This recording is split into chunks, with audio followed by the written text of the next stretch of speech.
రేపటి నుంచి ప్రారంభమయ్యే పార్లమెంటు సమావేశాలపై అధికార పక్షం ప్రతి వ్యూహాల్ని సిద్ధం చేసుకుంటోంది. సమావేశాల్లో అనుసరించాల్సిన వ్యూహాలపై ఢిల్లీలో కేంద్ర మంత్రి వెంకయ్యనాయుడు నివాసంలో భాజపా సీనియర్ నేతలు సమావేశమై చర్చించారు. భేటీలో తెదేపా ఎంపీలు కూడా పాల్గొన్నారు. మరింత సమాచారం మా ప్రతినిధి అరుణ్ను అడిగి తెలుసుకుందాం. అరుణ్, పార్లమెంట్లో అధికార పక్షం వ్యూహం ఖరారైందా? సమావేశంలో ఏ అంశాలపై ప్రధానంగా చర్చించారు?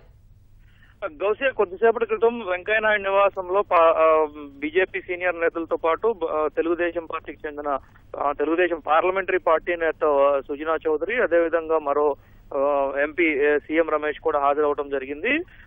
బీజేపీ నేతల భేటీలో నిన్న కొంతమంది నేతలతోటి వెంకయ్యనాయుడు భేటీ అవడం జరిగింది. అదేవిధంగా ఈ రోజు కూడా మరికొంతమంది నేతలతో భేటీ అవడం జరిగింది.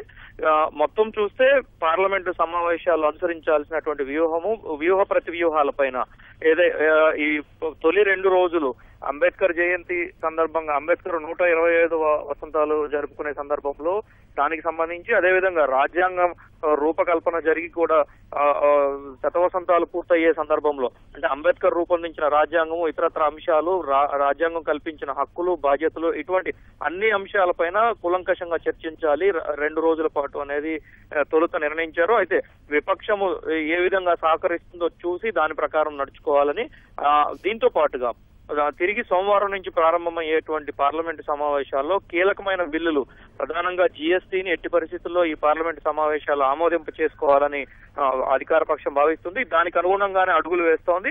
వీటితో పాటుగా ల్యాండ్ అక్విజిషన్ బిల్లు, భూసేకరణ చట్టానికి సవరణలు చేస్తూ తీసుకొచ్చినటువంటి ఆర్డినెన్స్ ను చట్టరూపం చేసేందుకు కూడా ఈ ప్రభుత్వం ప్రయత్నిస్తోంది. ఇది ప్రధానంగా ఇవి 2 ప్రధాన అంశాలతో పాటుగా రాజకీయ పరంగా చూస్తే కూడా కొన్ని కీలకమైనటువంటి అంశాలు చర్చకు వచ్చేటువంటి అవకాశం ఉంది. మరోవైపు సహనము, అసహనము అంటే అనేక అంశాలపైన విపక్షాలు అనేక అంశాలను చర్చకు లేవనెత్తడానికి ప్రయత్నిస్తే దానికి తగినట్లుగా ఏ విధంగా సమాధానం చెప్పాలనే అంశం, అంటే ప్రధానంగా నరేంద్ర మోడీ అధికారంలోకి రాకముందు జరిగిన ఘటనల విషయంలో ఇప్పుడు ప్రతిపక్షంలో ఉండి అప్పుడు అధికార పక్షంలో ఉన్నటువంటి కాంగ్రెస్ పార్టీ ఏ విధంగా వ్యవహరించింది, ప్రతిపక్షాలు ఏ విధంగా వ్యవహరించాయి, తిరిగి నరేంద్ర మోడీ ఎన్డీఏ సారథ్యంలో ప్రభుత్వం నడుస్తున్న సందర్భంలో ఏ విధంగా వ్యవహరిస్తున్నాయి అనేటువంటి అన్ని అంశాలను కూడా తీసుకురావడానికి, ఎట్టి పరిస్థితుల్లో ప్రతిపక్షాలను పూర్తి స్థాయిలో ఎదుర్కోవడానికే సన్నద్ధం అవుతున్నట్లుగా కనిపిస్తా ఉంది. దీనికి అనుగుణంగానే ఏ అంశాలు చర్చకు వస్తే ఎవరు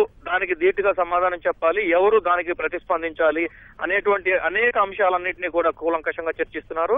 నిన్న జరిగిన సమావేశంలో రాజ్నాథ్ సింగ్, సుష్మా స్వరాజ్, మనోహర్ పర్రికర్ వంటి సీనియర్ నేతలు భేటీ అయితే ఈ రోజు మరికొంతమంది సీనియర్లు, రవిశంకర్ ప్రసాద్, తర్వాత నరేష్ గుజ్రాల్, ప్రకాష్ జవదేకర్ లాంటి నేతలతోటి వెంకయ్యనాయుడు కీలకంగా భేటీ అవడం జరిగింది. మరికొద్ది సేపట్లో 12 గంటలకు పార్లమెంటరీ పార్టీ మంత్రి, పార్లమెంటరీ వ్యవహారాలు చూసేటువంటి మంత్రిగా వెంకయ్యనాయుడు ఉన్నారు. ఆయన నేతృత్వంలో అఖిలపక్ష సమావేశం జరగబోతుంది. అఖిలపక్ష సమావేశంలో కూడా కీలకంగా సభను సజావుగా జరిగేందుకు అన్ని పక్షాలు సహకరించాలని, ఎటువంటి అడ్డంకులు సృష్టించొద్దని ప్రధానంగా కోరుతున్నారు. అయితే విపక్షాలు దీనికి ససేమిరా అనే పరిస్థితుల్లో ఉన్నాయి.